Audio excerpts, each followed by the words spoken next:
buat Sobat SEU Press dimanapun kalian berada. Kembali lagi bersama kita, Pusat Penerbit dan Bookshop Universitas Sanata Dharma. Bersama saya Steffi yang akan memandu jalannya podcast pada sore hari ini.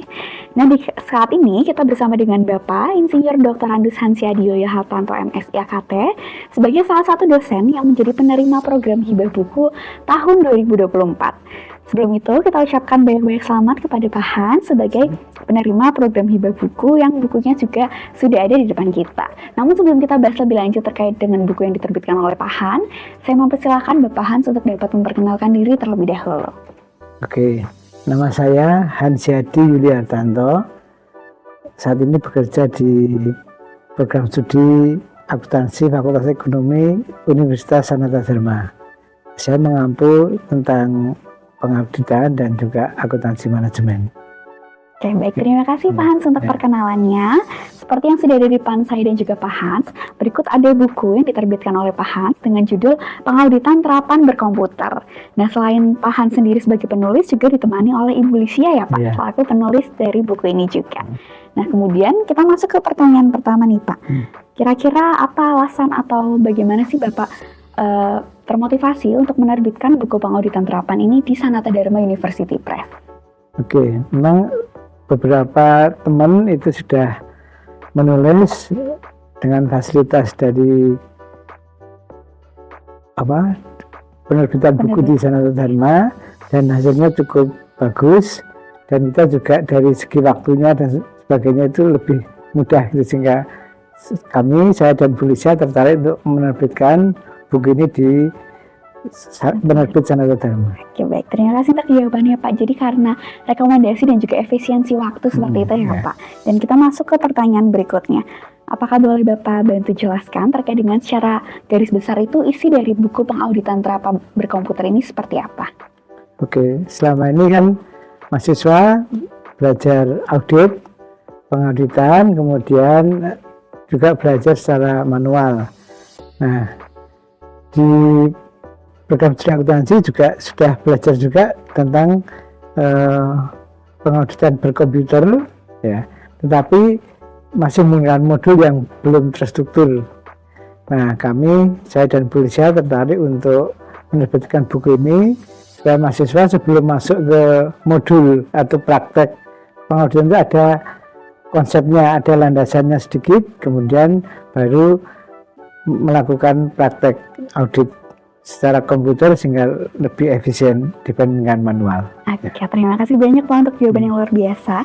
Jadi terkait dengan secara garis besar isi buku ini juga terhubung dengan motivasi yang mendasari Pak Hans dan juga Ibu Lysia untuk menerbitkan buku ini agar menjadi landasan ya Pak bagi mahasiswa juga untuk semakin mendalami pengauditan terapan yang memanfaatkan teknologi komputer seperti itu. Dan kemudian kalau boleh tahu, rencana awal Bapak menerbitkan buku ini bersama Ibu Lysia itu target pembacanya itu siapa aja Pak?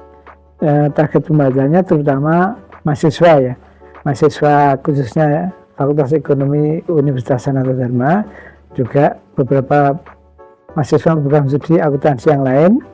Selain itu juga praktisi pengauditan itu bisa juga memulai pemahaman dan keterampilan audit dengan dipandu buku ini. Oke, baik. Terima kasih untuk jawabannya Pak. Jadi target pembacanya nggak hanya mahasiswa, tapi juga para profesional ya Pak, ternyata bisa membaca buku ini juga. Dan kemudian Pak, pertanyaan lanjutannya, mengapa penting bagi auditor dan juga akuntan untuk memanfaatkan teknologi dalam proses pengauditan? Oke, pentingnya teknologi itu yang pertama adalah bisa mempercepat, lebih efisien dalam melakukan pengauditan. Selain itu juga dengan adanya teknologi informasi, maka kita juga bisa mengambil sampelnya itu lebih besar, atau kemudian juga malah bisa mengambil populasi karena kita bisa menggunakan big data, karena dengan teknologi ini akan dapat mengakses data yang lebih besar. Kira-kira itu ya. Terima kasih untuk jawabannya Pak. Jadi penting bagi auditor dan juga akuntan untuk memanfaatkan teknologi karena bisa menggunakan atau memanfaatkan data yang jauh lebih besar gitu ya Pak. Jadi mungkin hasilnya juga lebih kompleks dan akurat seperti itu. Dan kemudian Pak, bagaimana Bapak melihat masa depan pengauditan dengan perkembangan teknologi informasi? Oke, dengan perkembangan teknologi informasi maka hal-hal yang berulang-ulang yang rutin itu bisa ditangani oleh komputer, teknologi informasi, dan para praktisi internal auditor itu bisa lebih fokus ke hal-hal yang lebih besar, yang lebih komprehensif. Kemudian juga dengan adanya teknologi informasi ini, maka kita bisa memanfaatkan juga teknologi informasi yang berbasis AI, artificial intelligence, sehingga kita bisa mengenali juga nanti pola-pola audit, ya, akan lebih cepat lagi. Oke, baik. Terima kasih untuk jawaban yang luar biasa, Pak. Kita masuk ke pertanyaan berikutnya. Bagaimana buku ini, buku pengauditan terapan berkomputer yang Bapak tulis, itu membantu mahasiswa dan juga profesional yang ingin mengembangkan keterampilan pengauditan mereka?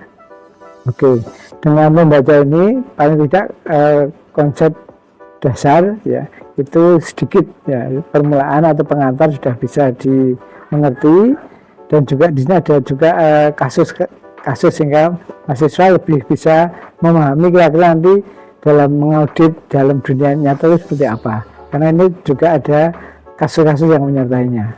Saya kira itu, ya. Oke, terima kasih untuk jawabannya, Pak. Jadi bagi para mahasiswa juga hal ini sangat berguna, karena selain mempelajari basic juga ada contoh kasus nyata nih, Pak, yang ternyata juga dialami oleh seorang audit di Indonesia mungkin secara khusus, ya, Pak. Untuk pertanyaan berikutnya, kira-kira apa saran yang Bapak dapat berikan bagi kita-kita atau bagi teman-teman penonton yang baru mulai belajar terkait dengan dunia pengauditan terapan berkomputer? Oke, yang pertama adalah mahasiswa atau praktisi itu tentu menguasai konsep pengauditan dulu, ya.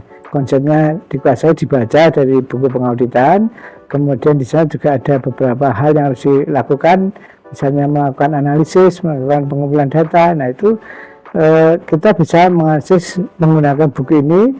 Nah, contohnya kita menggunakan ACL yang sudah banyak digunakan, dan kemudian nanti bisa berlatih sehingga lebih terampil lagi. Saya kira itu, ya. Oke, baik. Terima kasih untuk jawabannya, Pak. Jadi buku ini juga memberikan pengetahuan dan juga seputar langkah by langkah, ya, Pak, step by step untuk mempraktikkan pengauditan terapan berkomputer, seperti itu. Oke, Pak, untuk menutup podcast kita pada sore hari ini, saya mempersilahkan Pak Hans untuk dapat memberikan closing statement untuk mengajak teman-teman nih, Pak, bisa membaca juga buku pengauditan terapan berkomputer.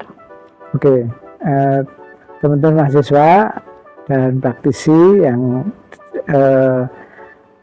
praktisi awal, ya, karena ini lebih ke teknisnya, nanti bisa memulai dengan membaca buku ini, dan tentu seperti yang saya sampaikan itu ada konsep pengauditan yang harus Anda pelajari dulu dengan membaca beberapa buku tentang pengauditan, baru kemudian membaca buku ini.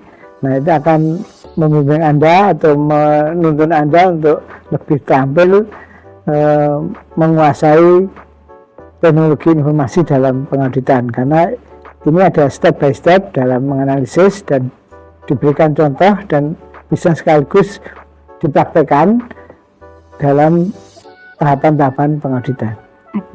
Baik, terima kasih banyak kepada Pak Hans selaku narasumber podcast kita pada sore hari ini yang sudah sharing-sharing seputar buku pengauditan terapan berkomputer. Nah, jadi gimana nih teman-teman STU Press? Buku pengauditan terapan berkomputer sangat menarik, ya, untuk kita baca lebih dalam, terutama bagi teman-teman yang ingin memperdalam pengauditan terapan berkomputer. Karena buku ini pastinya sudah ditulis oleh dosen yang memang ahli di bidangnya. Jadi bagi teman-teman yang tertarik dengan buku ini, pastikan kalian tetap stay tune di sosial media STU Press untuk tahu kapan sih buku ini bisa jadi milik kalian. Sekali lagi saya ucapkan terima kasih kepada Pak Han, jika saya mohon maaf jika selama podcast ini terdapat kekurangan. Sekian, terima kasih dan selamat sore.